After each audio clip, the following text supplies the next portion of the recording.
Hello, and welcome to The Blank Potato. This horror story is uploaded by Reddit user aweezah. If you want to learn more about the author, link in the description. The title of this next story is Rosie. Before I start, I would just like to invite you to please like this video, subscribe if you haven't already, and click that notification bell so you won't miss any of my future uploads. So, get comfy, and let's begin. I'm a mom of two. Blair is 6 and Rosie is 3. After Rosie had her 3rd birthday, I decided it was finally time to go back to work after taking time off to raise the kids. Time had gone very quickly, although I was finding it hard to get back into the swing of it at work. So, my husband agreed to do 2 opposite days a week in the office, 2 days at home, and then both in the office on a Friday, while Rosie was to attend the local daycare. Everything was going smoothly. We had a good routine. Until one Friday afternoon, my husband Jim and I were working. Blair was at school, and Rosie seemed to be enjoying her Friday daycare session. Then I received a phone call. But first, let me go back a little. We moved to this new neighborhood around 10 months ago. It was big but quiet, and the houses were a decent space apart with lots of yard space. This was very different from what we were living in before, but I really loved it there. Our house had 2 floors and a basement. The attic space was technically another floor, but we decided to use it for storage. A few months after we moved in, we started noticing a few problems with the house. There were strange smells, which would seem to disappear by themselves.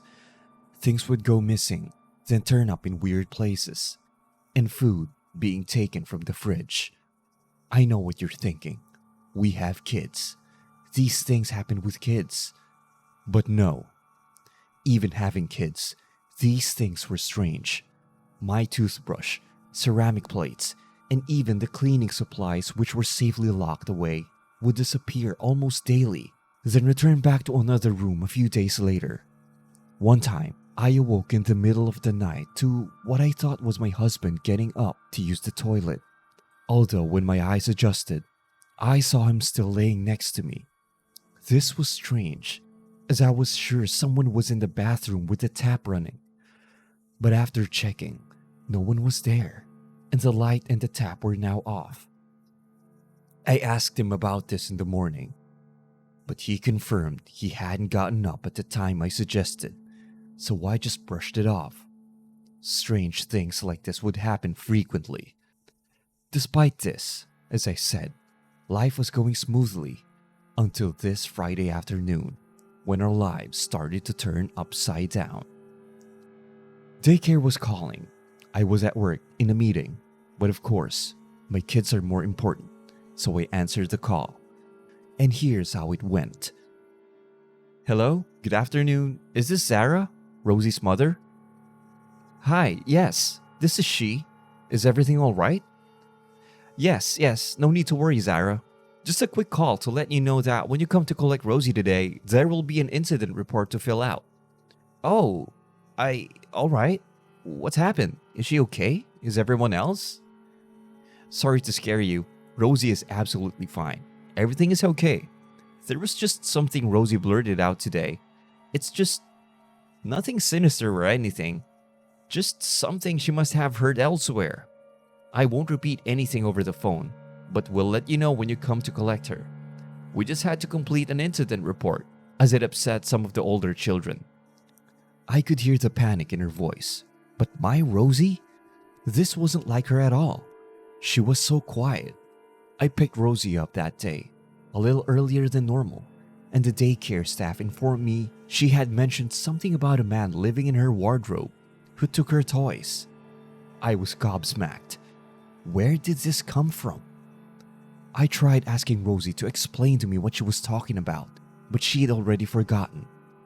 That evening, I informed my husband Jim about what Rosie had said. He was equally confused, but seemed more scared. You think this might have come from an experience? He questioned. I hadn't thought about this before. God, Maybe we fell victim to burglary. I felt sick to my stomach. I initially thought this idea of a man in her wardrobe was something Blair had said, or something she'd seen on TV. But was there a possibility of this coming from an experience? Days turned into weeks, and with intense locking of doors, checking the house, and trying to talk to Rosie about this, we began to move on.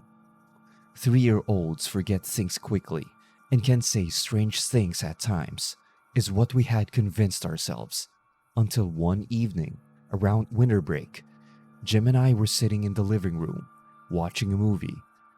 It was around 10:30 p.m., and the kids were both upstairs tucked into bed. It had been a long day, so Jim and I cuddled up and both began to drift off to sleep. Suddenly, I was knocked back into reality when footsteps were heard above us. "Did you hear that?" I whispered to Jim. He mumbled back. "Must be Blair getting up for a pee." I waited. No, I thought to myself, it isn't Blair's room above us. It's our bedroom.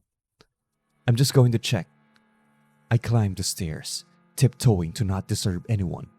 But nothing. The kids were in bed.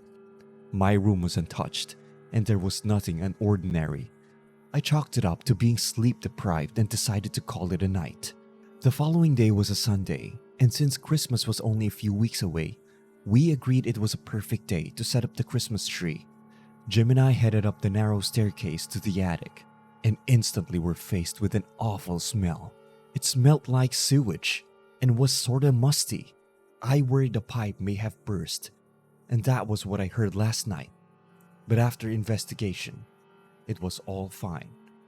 We dusted off the Christmas tree and brought it down the stairs, one person at each end. I was on the upper end, and while I descended down the stairs, I noticed something in the corner of the attic. "Hold on a moment, darling," I said, dropping my end of the box. Okay." Jim struggled and lowered his end. I approached the area, which was in an alcove of the attic, with a ceiling height of about 4 feet. I hunched down. There were blankets, clothes, food wrappers, etc. Holy... I covered my mouth. "What's wrong?" Jim had managed to prop the tree up against the stairs and was now behind me. "Look!" I exclaimed, feeling lost for words. My eyes began to water. "Previous owners?" I questioned. We looked at each other, agreeing. Something did feel off. But it was winter break. Family time was calling, so we cleaned it up and moved on to that instead. If only I had known. After completing the task of bringing the tree down the stairs, Jim and I went to collect the kids from their rooms to bring them down to help with the tree. Jim went for Blair, and I was to get Rosie. We assembled in the living room, unpacking our Christmas memorabilia, dusting off the last 12 months. Christmas films were playing. We danced to music and ate chocolate. It was the best family night for a while. As the kids starting to wind down and began to get sleepy, Jim set off to retrieve pajamas from the girls' bedrooms. "Please don't let the man in my wardrobe tonight get me." Rosie looked up at me with her big brown eyes. "What? What man?" My heart began to pound. This hadn't been mentioned for quite some time. I didn't think we'd hear about this again. "I will protect you, sweetheart," I reassured her. It's all I could do in this situation. Blair began to get upset about this man in the wardrobe situation, which we had managed to hide from her all this time. So I decided to change the subject to settle her. Jim returned, clutching 2 pairs of purple matching pajamas. We headed upstairs. After a snack and I updated Jim on Rosie mentioning the thing again. "Must have been a dream she had," he stated, like he was reassuring himself. After tucking the girls into bed, I got halfway down the stairs when I heard the door opening upstairs. The girls had their own rooms, both in single beds, so they could easily leave whenever they needed something, which they did a lot. I rolled my eyes, knowing this was only the start of the bedtime pandemonium. "Blair, Rosie, come on girls, it's bedtime." I called up waiting for the reply of the child who left their room. No reply. I went to Blair's room first. She was out cold, snoring away. I waited to see if she was faking. While standing in the doorway, something caught my eye. The attic door was left open. This was strange, as it's a child-proof door, and I'm sure I had closed it after taking down the decorations. I went over to close it, but as I did, there was a slight noise coming from Rosie's bedroom. Laughing? Chatting? Baby talk? There's the door opener culprit. Although, as I pushed the door open, it suddenly stopped. "Rosie, I'm coming in." But it was empty. Confused, I stepped inside, checking under the bed, behind the curtains, but no sign of her. I went over to check the wardrobe. "Come on, come out, Rosie. Are you in there?" I called out, getting annoyed now. "Yes, I'm in here, Mama." That wasn't Rosie. My blood ran cold as my expectation of hearing my daughter's voice was replaced by something unexpected. A man's voice, slightly high-pitched. Unsure what to do, I shouted for Jim. "Hey babe, can you come here? Please?" I felt my words begin to get muffled by tears. "Rosie's just come down here, Zara. She said she walked past you while you were in Blair's room. What's going on?" he replied. "I'm just coming up." Speechless, relief flooded over me, knowing Rosie was safe. Relief was quickly replaced by a rush of adrenaline.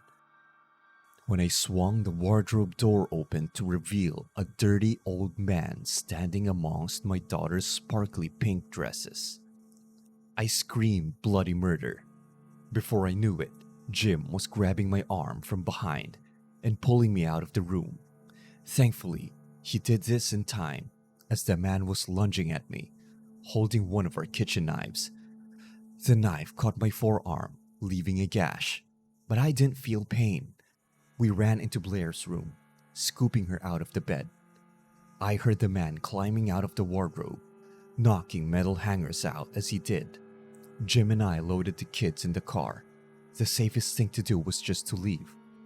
We sped off, driving for what felt like hours, before returning to meet the police outside our house. An ambulance came to check me out, but all I needed was a few stitches. It could have been a lot worse. Cops found the man hunched in our basement laundry room, still clutching the bloody knife he used on me. They dragged him out in handcuffs, allowing me to get a better look. He was wearing my husband's clothes. His hair was matted, and he was as thin as a stick. He looked ill and vacant, like he wasn't all there, or possibly on something. That day, while Jim and I were moving the Christmas tree, he managed to escape the attic while we were downstairs, not being heard due to the loud music.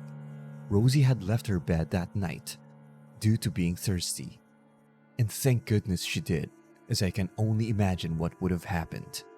Our missing items were found in his possession, and for 6 months, he had been living above us, hiding amongst boxes, eating our food, using our facilities while we were away, stealing our things, and worst of all, watching us sleep.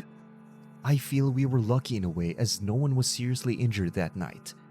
I recovered well, and Jim and I were really shaken up, to say the least. We moved out of that house 3 months later, due to the horrific memories. We are safe now, and I have installed the security system and camera in our new house. If only I had listened to Rosie weeks ago. If you enjoyed that horror story, feel free to hit that like button and subscribe if you haven't already, and click one of the videos here if you want more horror stories like that. And as usual, I'll see you again next time. You have a creepy evening.